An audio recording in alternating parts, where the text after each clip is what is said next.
దొంగల కింద చూపించాడు ప్రపంచాన్ని. చూపించి వాళ్ళిద్దరిని నాశనం చేసేసాక తను అధికారం చేపట్టారు, నడిచిపోయింది. ఎప్పుడైతే తన పేరుతో బ్రతకడం కష్టం, తన పేరుతో అసాధ్యం అనుకున్నప్పుడు ఏం చేశారు, మళ్ళీ అదే చంద్రబాబు నాయుడు అదే ఎన్టీ రామారావుని దేవుడు అనడం ప్రారంభించారు. అంతే కదా, ఎన్టీ రామారావుని దెయ్యం అన్నారు, తర్వాత దేవుడు అన్నారు. ఇప్పుడు అట్లాగే వాలంటీర్లు అనేటువంటి వ్యక్తుల్ని ముందు దెయ్యాల కింద చూపెట్టే ప్రయత్నం చేశారు. అంటే ఏంటి, భయపడ్డట్టే కదా ఆ శక్తికి, అప్పుడే భయపడ్డారు. ఆ తర్వాతన ఇక తన వలన అవ్వట్లేదు అని గ్రహించిన తర్వాత పవన్ కళ్యాణ్ చేత తిట్టించడం ప్రారంభించారు. ఇద్దరు కలిసి తిట్టారు. కాకపోతే ఆ వ్యవస్థ అంటే నేరేటివ్ థింకింగ్ అంటాం, ఎదుటి వాళ్ళ ఆలోచనల్ని ప్రభావితం చేయడం. ఇందులో రెండు ఆశించారు.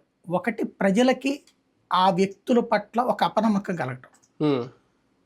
ఫర్ ఎగ్జాంపుల్, మనకి ఎప్పుడూ పరిచయం లేనటువంటి వ్యక్తి గురించి వస్తున్నాడు మీ ఇంటికి అని నేను చెప్పాను అనుకోండి, అతని గురించి నాకు కొంచెం కోపం ఉందనుకోండి, ముందే ఆడో పెద్ద ఏదో నువ్వు వాడికి ఎక్కువ ప్రయారిటీ ఇవ్వబాక, టీచి పంపించి అంతవరకే అని నేను చెప్పినప్పుడు మీరు సైకలాజికల్ గా అతను ఎంత మంచోడైనా సరే ఏదో లెక్కనే చూస్తారు.